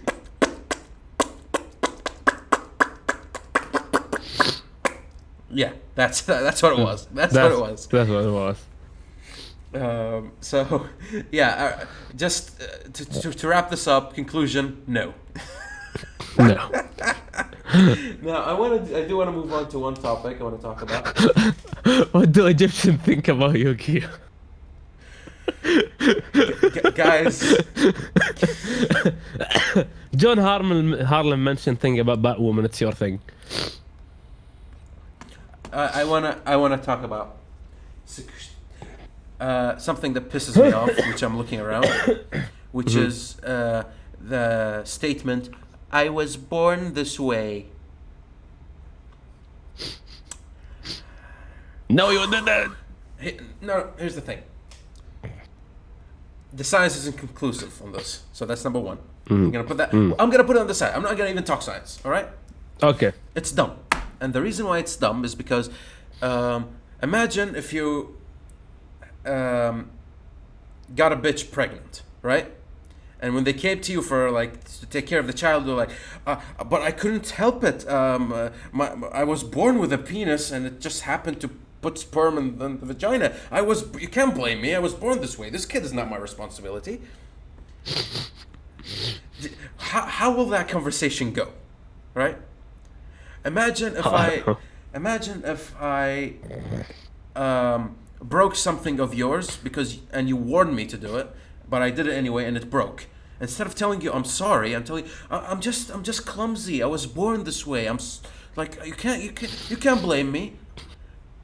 You know, how far are we gonna take this, right? Just because Lady Gaga said it doesn't mean that it's true, you pieces of shit. All right? I can see before me a court case where one guy uses this as an argument and it passes. Of course, it mainly goes for people defining their sexuality, right? I was born. I didn't put the penis in there. The world put the penis in there, right? And there. Yeah, like I can't help it. I just look at a penis and I'm like, oh. I'm like, how about you just admit it? Just admit you like it, and it's your responsibility to deal with it. Either embrace it or reject it. I don't want to throw your tangent off, but this helps me on a whole different level. Read the last comments. I know you care about this. What?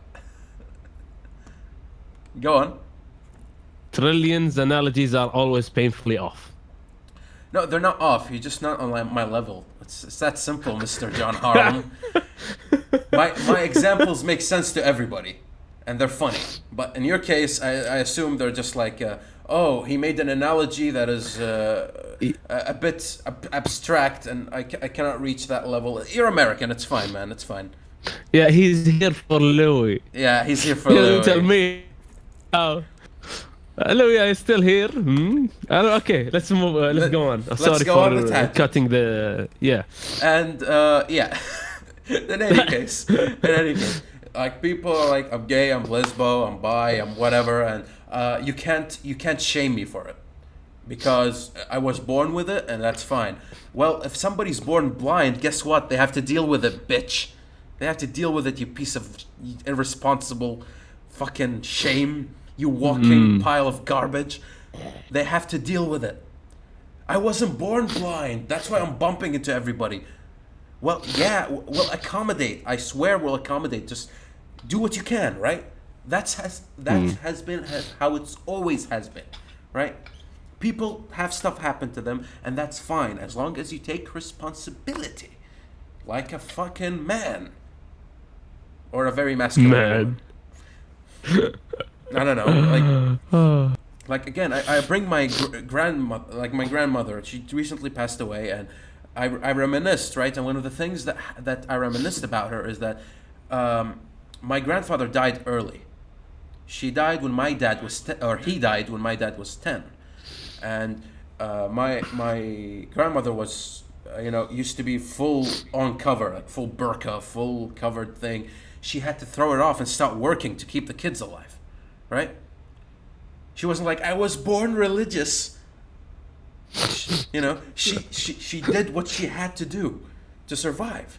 Right? She went, she worked, she took the burqa off, she worked, she brought the money in, and she got my dad through college way back in the day where the government did not support you at all on this shit. And she did what I consider to be a tremendous job with what she had. Imagine if she was born into this age.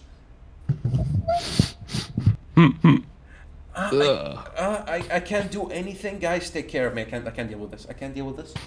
Somebody hold me. Yeah, it's funny. My wife told me, like, one of her friends, she recently got divorced.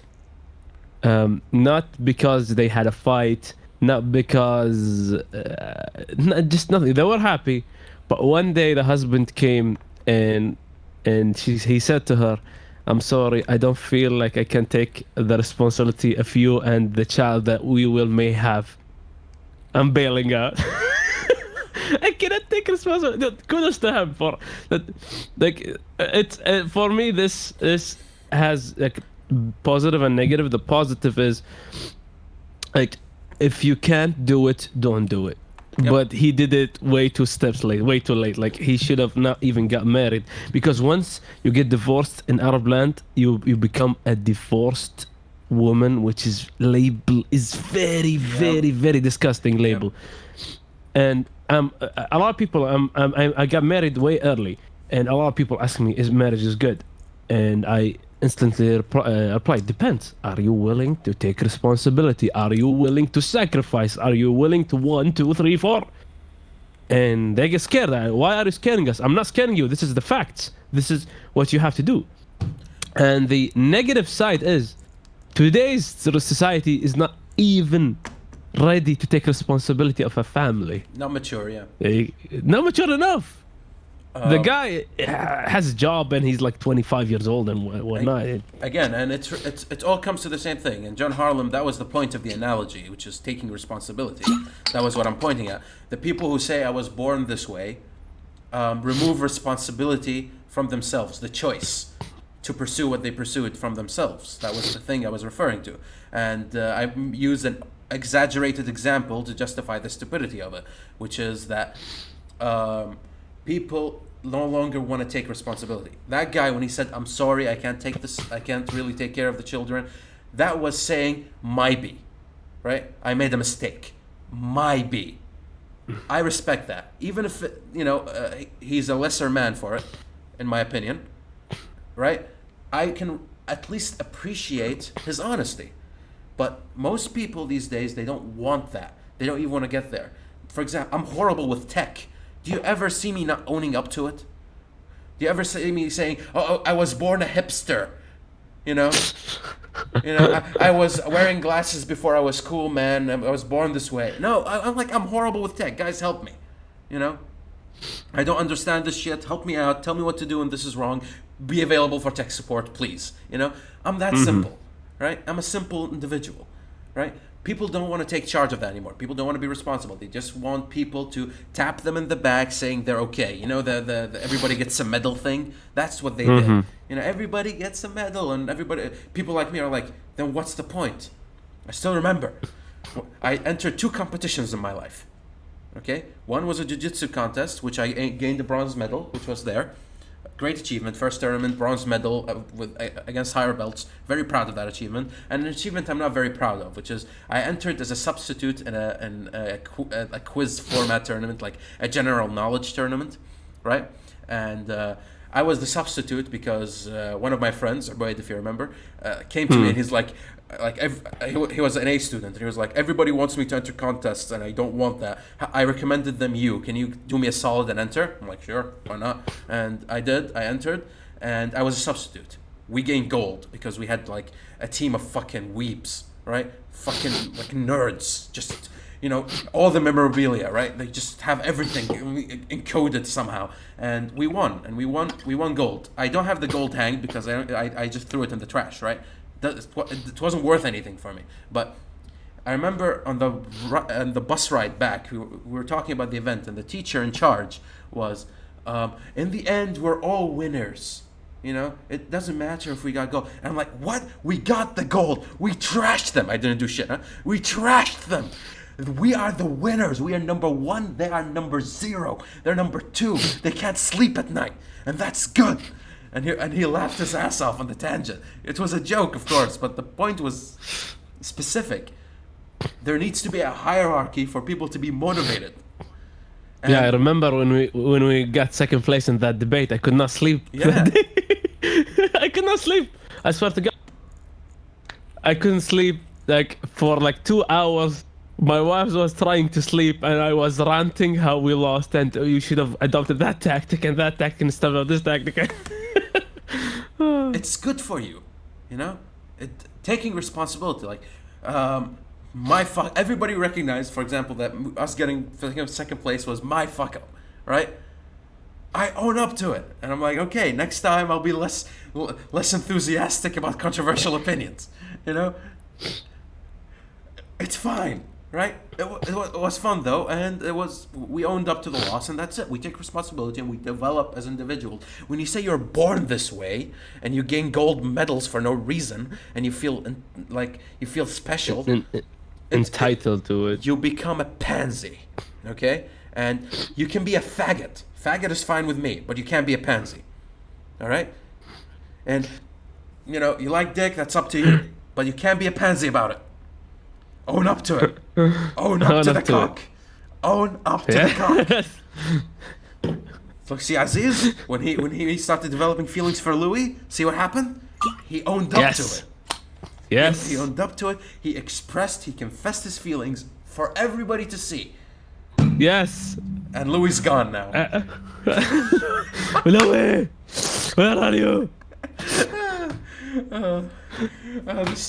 So yeah, people, own up to your stupidity for all intents and purposes. Take charge of your own life. Clean up your room, all of that Georgian Peterson crap.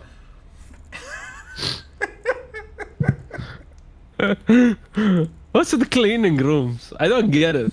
It's basically an establishment of order. Basically, uh, you know, everybody's trying to change the world when they can't clean their room.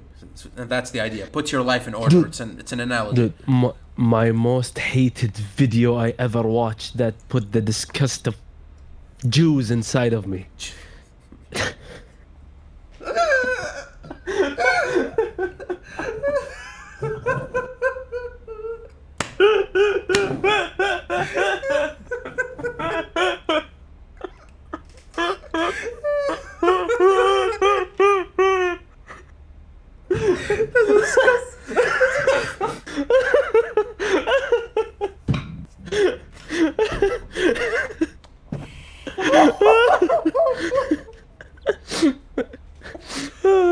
Okay.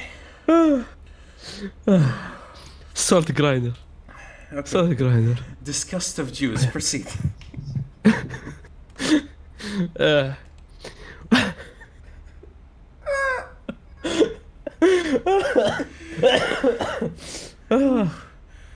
It's okay. It's okay. It's okay. Aziz Trillion. Yes. Podcast. Yes. There we go. All There we right. go. So, hey, a video. One army guy with all his like trillion medals, and he was making a speech on how him waking up in the morning while making up the bed is what put him in this spot. Making up the bed is what made me where I am today. Making up a bed established my order. Making up the bed made me gay. Making up the bed made me do breakfast. Making up the bed made me bottom. I don't know. It was dumb. No, he did not say that, but he basically said making up your bed. It what gets you up in society because of order and shit. And I disagree with this. Making up the bed is dumb because you're gonna sleep again. Aziz, you're missing the point here. No, You're missing I'm the point. not missing the point. Making up the bed is bad because you're gonna sleep again. It is illogical. It is what women do because women are lesser beings. Because women likes things pretty. A true order come in chaos. Aziz, Dab, edge, subscribe, Darkrai, Kuwait, come, it's all as it should be. listen, Aziz, Oh, okay. an argument for making up the bed. Okay, Okay. it's not for everybody. Okay, you're wrong, but go on. It's not for everybody. You know. Okay. Again, I mean, I'm team you. Look around. Like, see. My man. I'm team you. My man. Okay. If I. Okay. Okay, but there was a period in my life where I cleaned the bed, and the only reason is because I needed to put the laptop on there, and this is too messy, right? Mm-hmm. There was a practical reason, but some people make the bed because think of it as doing a menial task to put your mind at ease. You know how people play like shuffle cards to fidget? Some people clean the bed, and it gets their day going. Some people brush their teeth to get their day started. Some people make the bed. It's that simple, Aziz. No. Like brushing your teeth, you can clean, you piece of shit, Arif John, because you smell like shit. You need to take a shower. You need to brush your teeth. You need to, I don't know, stop making womanly things good. Basically, this is what's happening. This is what the liberals, this is what the feminists, this is what the left is doing. They're making womanly things make you more of a man. It doesn't. Aziz, It doesn't. Aziz, you silly man. Listen to me. Aziz, listen to me. Okay, go ahead. Again. For us individuals who got their masculinity in order, we don't need to clean our rooms, okay? But it's an allegory. It can be anything. It's when Peterson said clean your room, he's basically saying if you can't get your life in order, how are you gonna change the world and put it in order? You piece of shit.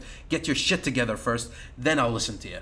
That's what he's saying, right? It's not about the physical act of cleaning the room. Okay? The physical act of cleaning the room is a relaxing activity done by some. You know? It's fine. I'll get the brain farts. All right, let's move on. I just cannot comprehend Okay, it. I'm fine. sorry. Fine. Yes, I just yes, can't. Hassan. There are descendants of Arab tribes from 1,000 years ago. We have descendants from the Prophet. We have descendants from everything. I think the king of Jordan or something was Hashimi, which is from the Quraysh tribe. So you can view that however you like. There is no real value to it anymore. But some people look at that and say, "Oh, Hashimi, that means he can rule." No, no, it doesn't. No, it doesn't. Yeah. Monarchy is bullshit. We already know that. Not that there's anything wrong with our current monarch, King Prince. God bless him. Do not. Yeah. Even if we wanted to badmouth, we will not. Yeah, Because I have a family. But yeah, monarchy as the West portrays it is stupid. Prince Salman, that's monarchy. That's monarchy. Look, he brought cinemas. He brought Nicki Minaj. Modernization. One Piece. Modernization. One Piece, Saudi Arabia.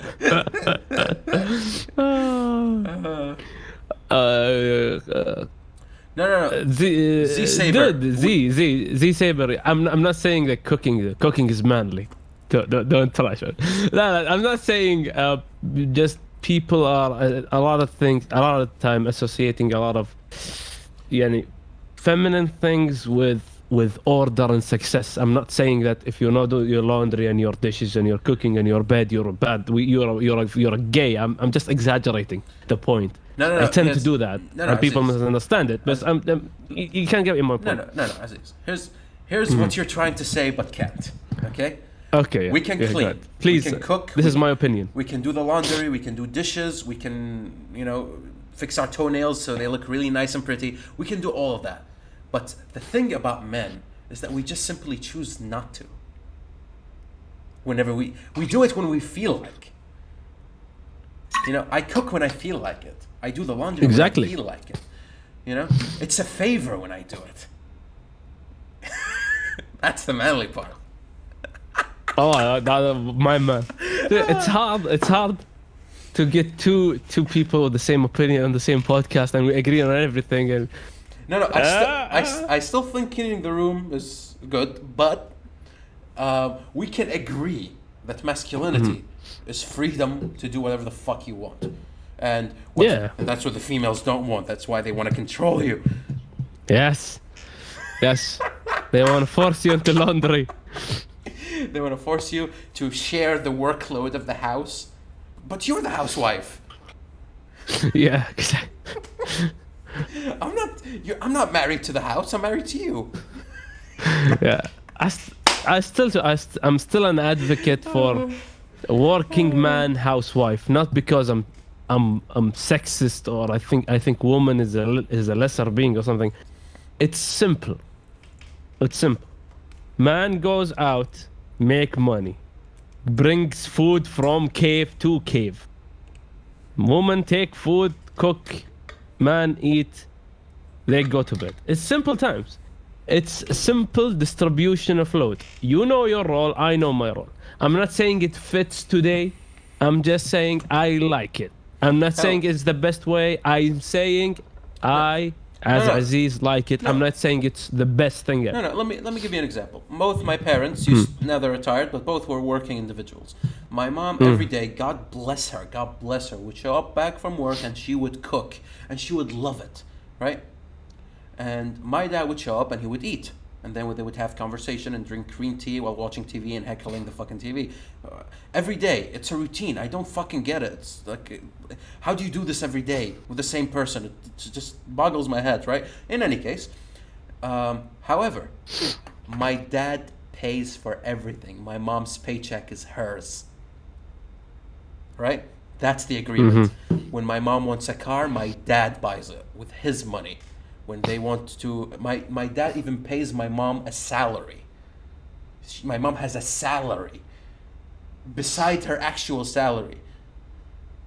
And my dad has had his wealth But my mom's wealth that wasn't touched, ooh, that's tremendous, right? It's bucket loads way more because she gets to use it however she likes. And he pays her salary. She wants jewelry, he gets her jewelry. She wants a car, she gets her a car. And in exchange, all my dad ever asked for was to cook the food, to keep the house clean. He even provides her with the maid to do it, right? Take care of the order in the house, and sit with me and chat with me casually as I'm back from work and bitching about it. It's a very simple dynamic. Even working people can have it, and whoever has it, like, to me, this is happiness. You know? Yeah, my wife and I have the same dynamic. Yep. It's very simple. It's beautiful, really. Mm-hmm. And the libtards want to take that away from us. They want to distribute the load. And was it your day to do laundry? Oh shit. Yeah, you start, you start. I don't know. You find your groove. It starts. I don't know.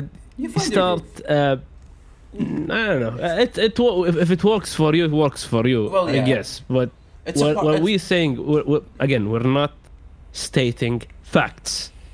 People don't misunderstand our opinion No, please, for a fact. please misunderstand and rage in the comments, please. Rage. This is facts. Woman in house, in kitchen sandwich. Yes. Me, eat sandwich all day.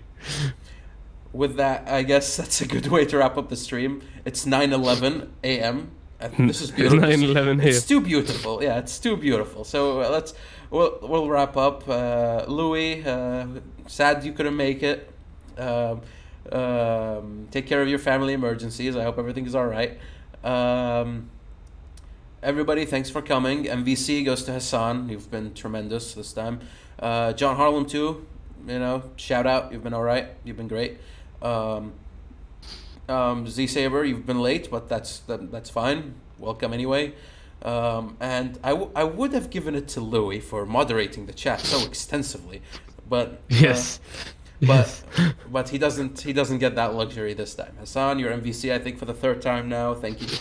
Thank you all for showing up. Hassan been the MVP of everything. MVP, MVC, BBC. Yeah, He's all of it. Yeah, he covers the topics really well. I don't know where you're from, but like Jesus Christ, like you guys. Jordan, I think. Jordan, huh? Okay. You've been all right. Thank you guys for showing up. Next week, same time, same place. See you guys on the next one. Next week is me alone. Taking over. Full takeover. See you guys. He's American. Oh, I see.